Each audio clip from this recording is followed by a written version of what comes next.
Welcome to Into the Margins, where we dive into the margins to find what makes businesses profitable in order to inspire the next generation of entrepreneurs. Glad to be here for this one. So, I want to jump right in today. Did you know that the average startup founder spends roughly like 68% of their week executing tasks that actively lose their company money? It's a staggering number. I mean, it sounds hyperbolic, but it's really not. Right. It's not a guess at all. That is just the mathematical reality of poor workflow optimization. So today, we are doing a deep dive into a comprehensive playbook focused on productivity and efficiency.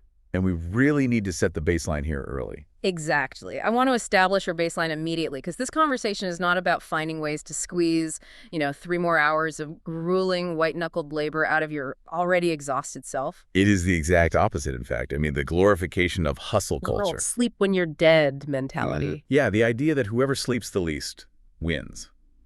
It's a systemic pathology in the business world right now. It is a fast track to burnout. And ironically, it's a primary driver of operational inefficiency. Totally. Because, look, time is the ultimate unrenewable business resource. Think about the levers you can pull as an entrepreneur, right? You have a few options usually. Right. You can secure a new line of credit to fix a cash flow problem, or, you can launch a supplementary product to generate a spike in revenue. You could poach a brilliant engineer from a rival firm. Exactly. You can always manufacture more capital, more inventory, more bandwidth through hiring. But you cannot, under any circumstances, algorithmically generate a 25th hour in your day. You really can't. The math is fixed. So our mission for this deep dive is to extract the functional mechanics of maximizing efficiency from these sources. We want to help you fundamentally reclaim your schedule. Because in the modern marketplace, mastering your time isn't just like a cute life hack. Right. It's the bedrock of survival and profitability. And achieving that requires a complete paradigm shift in how we view the actual architecture of a workday. The analytical framework we need to anchor this discussion is that efficiency in business is almost never a byproduct of working harder. Wait, really? Because I feel like every guru online says it's about the grind. Sure, they do. But working harder, putting in those mythical 80-hour weeks, is typically just a symptom of a profound underlying inefficiency. Oh, wow. That's a great way to put it. Yeah, true efficiency is a surgical approach. It is about identifying the correct leverage points and applying pressure with the absolute least amount of systemic friction possible. Okay, let's ground that in the reality of building a company, though, because the core tenets of scaling a business are notoriously high-friction tasks. Oh, absolutely. They're heavy lifts. Right, like validating a completely new market hypothesis, or building out a minimum viable product from scratch, or even just scraping through 1,000 rows of qualitative customer feedback to find a pivot point. Those are incredibly demanding, cognitively speaking. But here's the paradox I see constantly, right? Founders know these are the foundational blocks of growth, yet these are the exact tasks that perpetually get pushed to next week. Every single time. And a deferred MVP doesn't just mean a delayed marketing launch. It means the window of opportunity closes, a competitor captures the market share, and your profitability just evaporates while you were, busy answering emails. Yeah, that is the classic trap of working in the business instead of on the business. Mm-hmm. You get totally consumed by the operational friction of the present moment. That blinds you. Completely blinds you to the strategic requirements of the future. I mean, before we can even touch the tactical execution of saving time. Like the automation, the software, all that stuff. Right. Before that, we have to confront the diagnostic phase. What actually deserves your finite cognitive bandwidth? Because optimizing a fundamentally broken or irrelevant process is just a highly efficient way to drive your company into the ground. Well said. Which brings us to a concept that pretty much anyone who has read a business book is familiar with, right? The Eisenhower matrix. Well, a classic. Yeah. Now, I want to skip the high school history lesson here. Most of our listeners already know the 4 quadrants, urgent versus important. Sure. What I actually want to dissect is why this matrix, which is theoretically so simple, just completely fails when it makes contact with the chaotic reality of a modern tech startup. Well, it fails because the matrix assumes the user is operating as a perfectly rational actor. Which we are definitely not. Categorically, we are not. I mean, the framework demands that we separate tasks based on urgency and importance. Right. The failure point is that we are neurologically hardwired to conflate the two. It's a dopamine issue, right? Like if something is urgent, a Slack notification, a ringing phone, an angry vendor, It triggers a micro-stress response. Exactly. We assume it must be important simply because it is loud. Right, because it's right in our face. Exactly the point. Let's look at quadrant 3, which is the urgent but not important tasks. These are the interruptions. Like a colleague dropping a link in your Slack DM asking for a quick thought, or a minor bug report from a legacy client. Oh, I hate those. They demand immediate attention. Right, but they do not move the needle on your core revenue at all. And responding to these emergencies gives us a false, highly addictive sense of productivity. Yes. You spend 8 hours rapid-firing emails, putting out tiny fires, and at the end of the day, your brain just floods your system with dopamine. You feel exhausted and accomplished, you clear the inbox. But if we audit the balance sheet, the company hasn't advanced an inch. Not an inch. You essentially spent the entire day operating as a highly paid assistant to other people's priorities. Oof. I'll take it a step further, actually. We don't just fall victim to quadrant 3. We actively hide there. Yes, we do. Because when the alternative is quadrant 2, the important but not urgent tasks, like staring at a blank screen trying to draft a complex financial projection, the brain just recoils from the cognitive load. It's painful work. It is, and quadrant 2 tasks have no immediate penalty for procrastination. So we flee to the safety of quadrant 3 to feel busy without actually doing the hard work. That is a brilliant observation, honestly.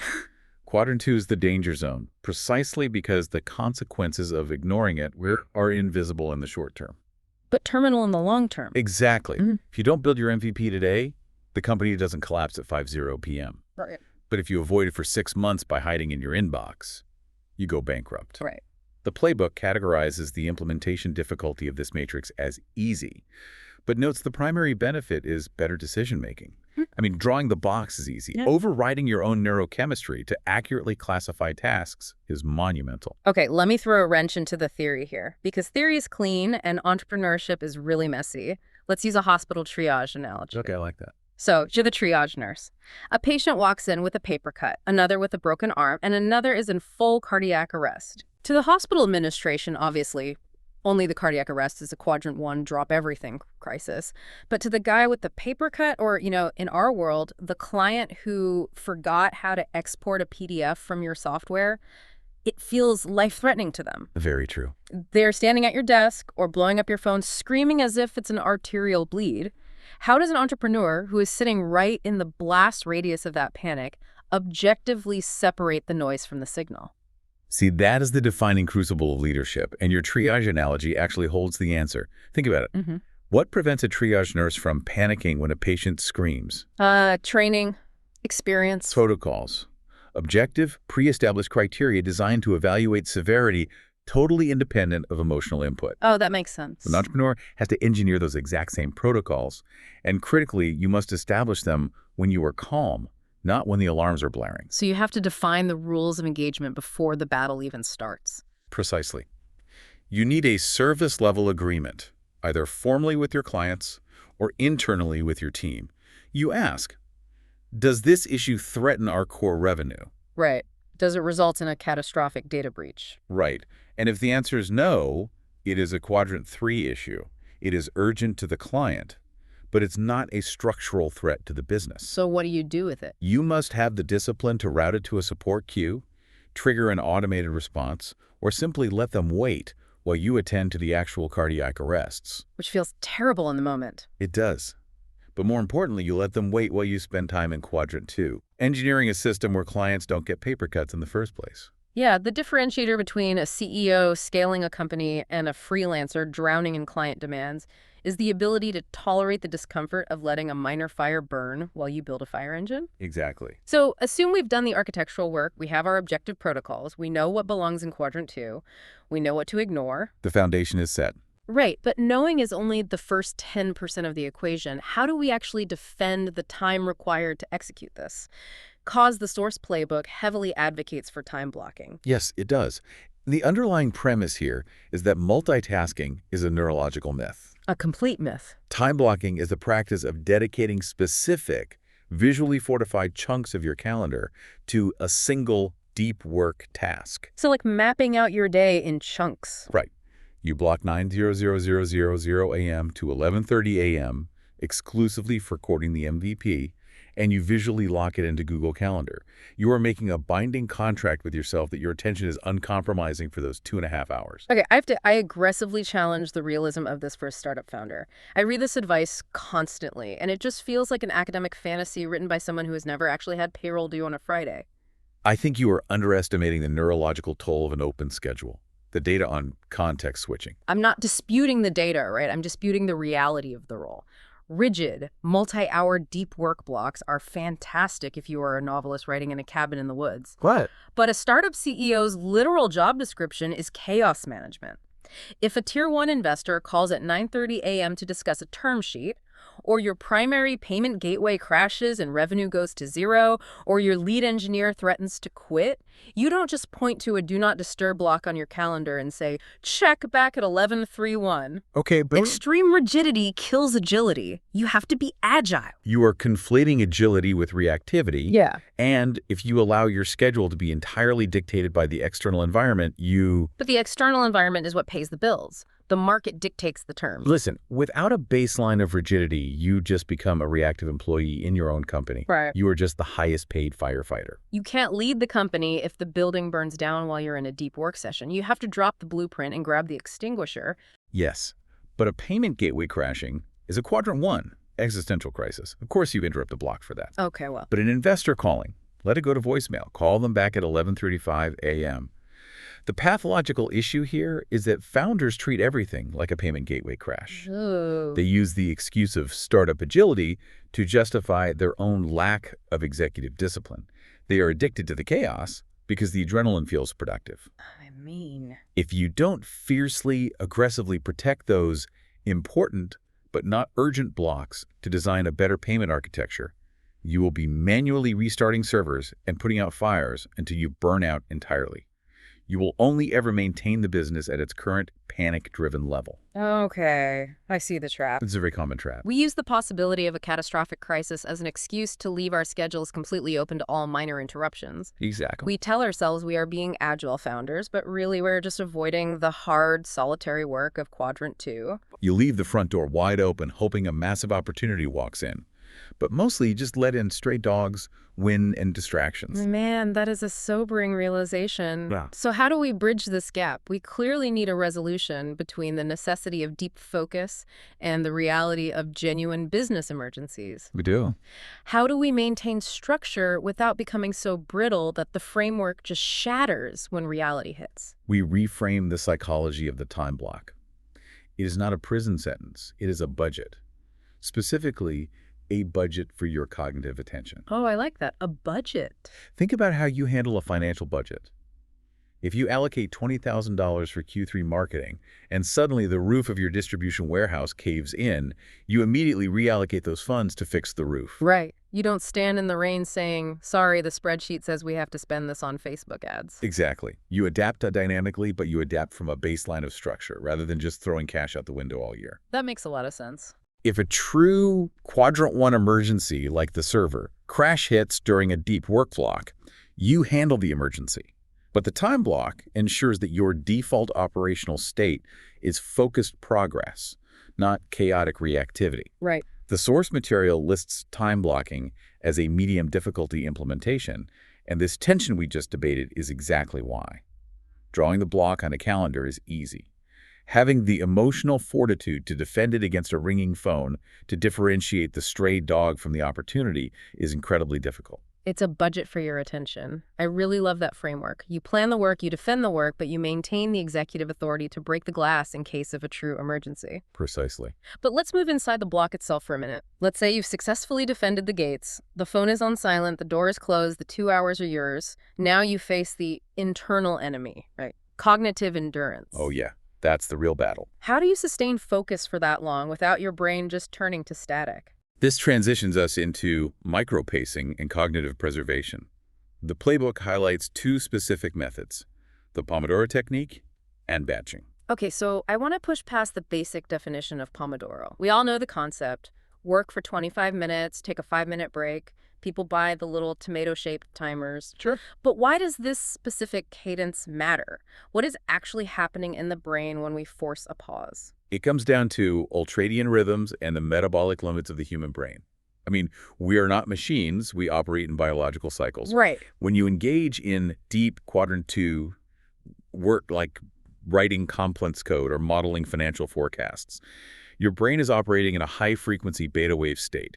It is burning an immense amount of glucose. You literally deplete the metabolic resources in your prefrontal cortex. Exactly. If you try to force that state for 3 straight hours, you experience cognitive fatigue, which manifests as reading the same paragraph 4 times without comprehending a single word. You hit the wall, the engine is redlining, but the car isn't moving. Precisely. By forcing a strict 5-minute break every 25 minutes, you are shifting the brain out of that beta state and allowing the default mode network to engage. The default mode network, what does that do? This brief period of rest allows your neurochemistry to clear metabolic waste and consolidate the information you were just working on. You are essentially microdosing recovery to sustain peak executive function over a much longer horizon. It's like interval training for your attention span. That's a great way to put it. But pacing is only half the battle inside that time block.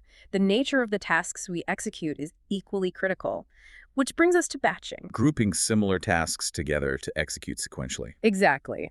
The playbook explicitly warns against processing communications as they arrive. But again, let's go deeper. The source points to context switching as the villain here. Context switching is arguably the most insidious, invisible drain on an entrepreneur's energy. It is the friction cost of moving your attention from one distinct type of task to another. I actually read a study recently by Sophie Leroy on a concept called attention residue. Oh, yes. Fascinating research. It's wild. If I am deep into a spreadsheet and I switch over to answer a quick email from a vendor, my brain doesn't just instantly snap to the email. Part of my cognitive processing power is still lagging behind, just chewing on the spreadsheet. Mm-hmm. And when I switch back to the spreadsheet, part of my brain is still thinking about the vendor's email. You are constantly carrying this heavy residue that just drags down your overall processing speed. That is the exact mechanism. Mm. Researchers have found that after a severe context switch, it can take upward of 20 minutes for the brain to fully regain its prior state of deep focus. 20 minutes. Wait, so mathematically, if you keep your email open and check it every 15 minutes while trying to write a business plan? You are literally never achieving deep focus. Never. You are perpetually operating in a state of cognitive shallow water. You are paying a massive neurochemical tax every single time you pivot. This perfectly explains the phenomenon where founders feel completely drained at 6:00 p.m. despite looking at their to-do list and realizing they accomplished nothing of strategic value. Yeah. The context switching drained their cognitive battery before they could execute any meaningful work. Batching solves this by loading a specific mental context into your working memory once, executing rapidly, and then flushing it completely. Let me offer an analogy to visualize this. We treat our cognitive RAM like a washing machine, but we use it terribly. Oh, yeah, so. Think about doing laundry. Mm-hmm. You don't wash and dry one single sock the moment you take it off. No, obviously not. Right. You don't run a heavy-duty washing machine 40 times a day for individual items of clothing. The friction of starting the machine, the waste of water, the sheer inefficiency of the cycle time would be insane. It would take all day. Exactly. You throw the dirty clothes in a hamper, wait until you have a full load, and run the cycle once. Batching is the exact same mechanical principle. Why on earth do we treat our inboxes like single dirty socks? That is a phenomenal mechanical analogy. We spin up the entire cognitive washing machine for every single Slack ping, every single email notification. The wear and tear on your executive function over a period of years is just devastating. Yeah. It really is. If you wouldn't watch one sock, don't answer one email, let them pile up in the hamper and process the entire batch at 4:00 p.m. Okay, so we are pacing ourselves with biological rhythms, and we are batching tasks to eliminate the friction of attention residue. We've optimized the human as much as biologically possible. Right. But even with perfect Pomodoro intervals, the human brain hits a hard limit. If we can't force the brain to work longer or faster, the only mathematical solution left is to stop using the human brain for the task entirely. Which brings us to the leverage of software, specifically through automation and tool mastery. This is where you separate the linear workers from the exponential scalers. The playbook introduces a diagnostic called the Rule of Three. It states that if you execute a specific repetitive manual task more than 3 times a week, you must automate it. It's a non-negotiable rule. Now, the common advice here is just use Zapier, but I want to get granular. Walk us through the actual architecture of how an API webhook fundamentally changes a solo founder's bandwidth. Let's bypass the simple email to spreadsheet automations and look at a complex, multi-step pipeline. Imagine you run a boutique consulting firm. Okay. When high-ticket lead fills out the intake form on your website, what is the typical manual workflow? You get a notification, you read it, you manually copy their data, open your CRM, and create a profile. Data entry. Right. Then you look at their industry, switch to your email client, find the relevant template, customize the greeting, and send it. Then you open your calendar software, manually generate a booking link, and email that. Finally, you set a reminder in your project management tool to follow up in 48 hours. Just listening to that sequence is exhausting. If you get 5 leads a day, you are burning an hour of peak cognitive energy on administrative data entry. But with a tool like Zapier or Make, you build an automated workflow, a Zap, that strings the APIs of all those software tools together. The moment the web form is submitted, the webhook catches the data payload. And then it just takes over. Instantly. In the background, it builds the CRM profile, triggers a logic path based on the client's industry to select the perfect email copy, injects their first name, attaches your dynamic calendar link, sends the email, and pings your Slack channel with a summary of the lead, Wow. all while simultaneously creating the follow-up task in ClickUp. So it executes a 10-minute manual process in 3 seconds. 0 human error, 0 context switching, 0 attention residue. And you were asleep when it happens. The source material notes that the primary benefit of automation is long-term time reclamation. If we view this through the lens of investment strategy, automation is the equivalent of compounding interest for your schedule. Expand on that. How does time compound? Well, when you invest capital, the interest you earn begins to generate its own interest, growing the principal exponentially. Time operates identically when you introduce automation. Yes. If you spend 3 hours on a Sunday learning how to configure that complex Zapier workflow, and it saves you 30 minutes a day, the ROI seems small initially, but 30 minutes a day is 2.5 hours a week. That is roughly 130 hours a year. That's incredible. You spent 3 hours of capital to buy back over 3 full work weeks of your life. And you can reinvest those 3 weeks into Quadrant 2 strategic growth, which compounds your revenue. It is mathematical leverage, and this compounding effect doesn't just apply to massive multi-step API integrations either. It applies to micro-frictions. The playbook points to tools like Text Expander or mastering basic operating system keyboard shortcuts. Text Expander is the perfect example of micro-efficiency.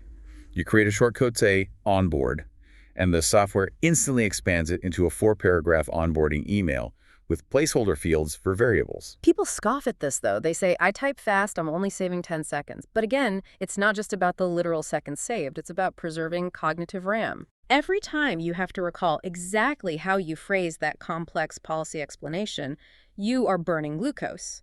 You are creating friction between your intent and the execution. That reduction of friction is vital for cognitive preservation.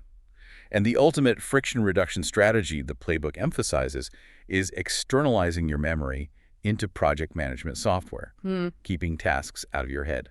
Let's talk about the Zeigarnik effect here. Why is relying on our memory such a huge liability for a business owner?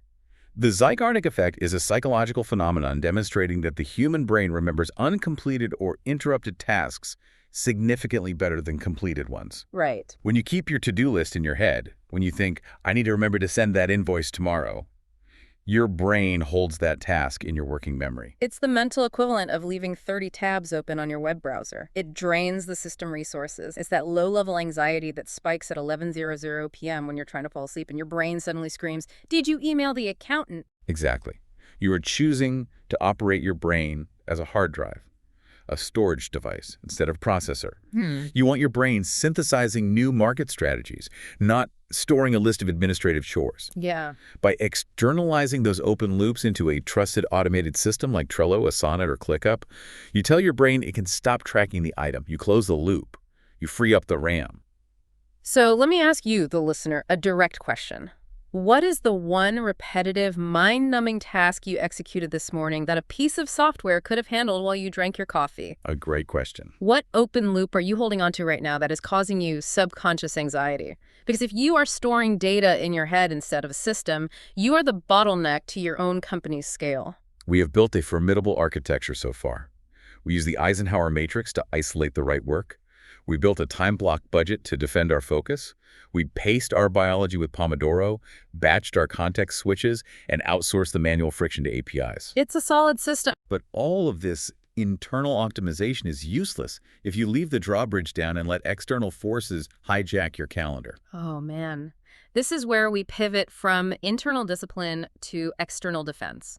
We have to audit the culture of communication, starting with the single most destructive force in the corporate world, the synchronous meeting. Productivity killer doesn't even begin to capture the damage. Poorly run meetings are financial black holes. If you pull 6 senior engineers into a 1-hour status update meeting, you did not have a 1-hour meeting. You just burned 6 hours of highly technical payroll. And likely triggered a 20-minute context switching penalty for each of them when they returned to their desks. Exactly. You just incinerated thousands of dollars for a conversation that could have been a paragraph. The playbook provides a rigorous defensive checklist to deploy before you ever hit send on a calendar invite. The primary question is, does this require synchronous human interaction? Usually the answer is no. Right. If the goal is simply to broadcast information, a weekly metric update, a shift in company policy, a design review, it is a catastrophic waste to demand everyone process that information at the exact same moment in time. Which brings us to asynchronous communication. I am a massive advocate for tools like Loom. Loom is incredible for this. If I need to walk a developer through a visual bug on the staging site, I don't need to coordinate our calendars for a live call on Tuesday at 2:00 p.m.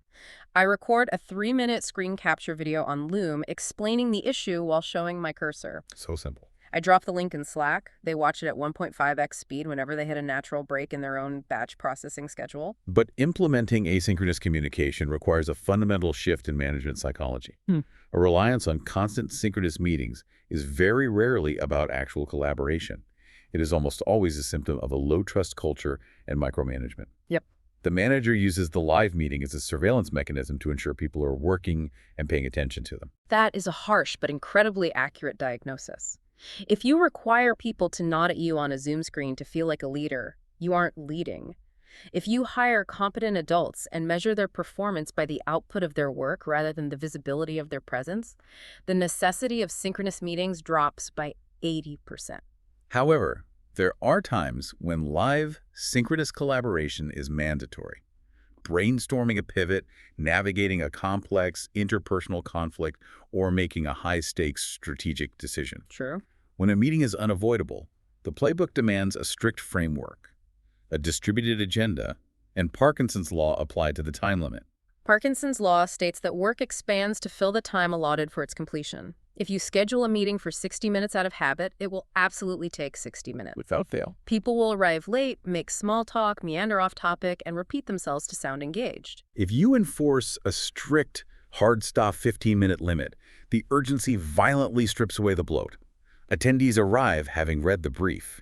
They speak directly to the crux of the issue. Decisions are made with aggressive clarity because the ticking clock removes the luxury of posturing. So we aggressively audit external demands. But the final boss of workflow optimization isn't an external meeting invite. It is our own self-sabotage. The hardest battle of all. The playbook addresses this through digital boundaries. And we need to be very honest about the battlefield we are on right now. It is a literal battlefield for your attention. It's highly ironic. The exact devices we must use to scale our digital businesses, our smartphones, our laptops, are hostile territory. Completely hostile. These interfaces have been meticulously engineered by thousands of the smartest behavioral psychologists in Silicon Valley to hijack your dopamine receptors. The infinite scroll, the red notification badge, the variable reward of a slot machine translated into an email pull to refresh. It's manipulated by design. Setting digital boundaries isn't just a cute hack.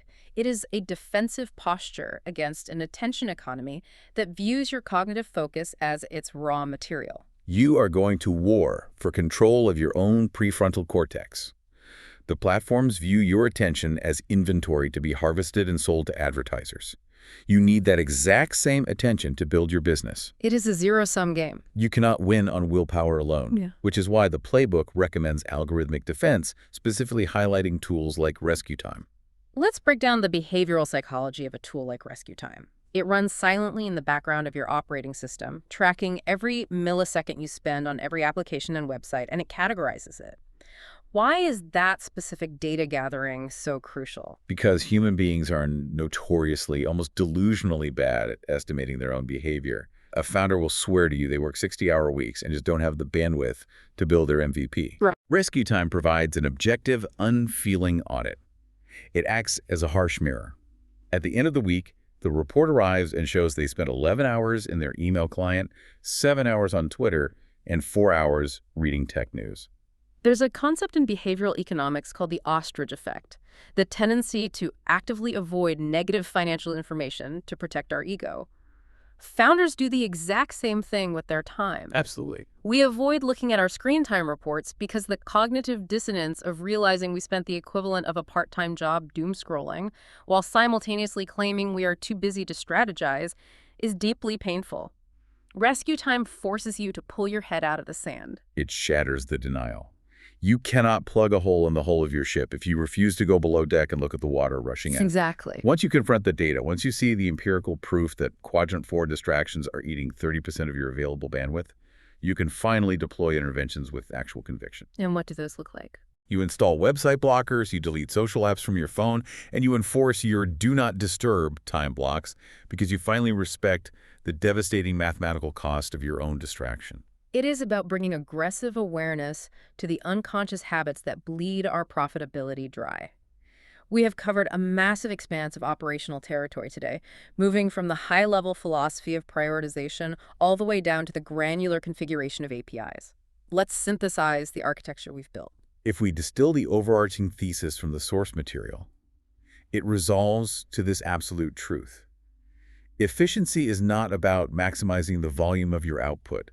It is not about running the engine hotter and faster until it seizes. Right. It is about doing the right work, the high-leverage, needle-moving quadrant 2 work with a system engineered for zero friction. You filter the noise through the Eisenhower matrix. You budget your attention with unapologetic time blocking.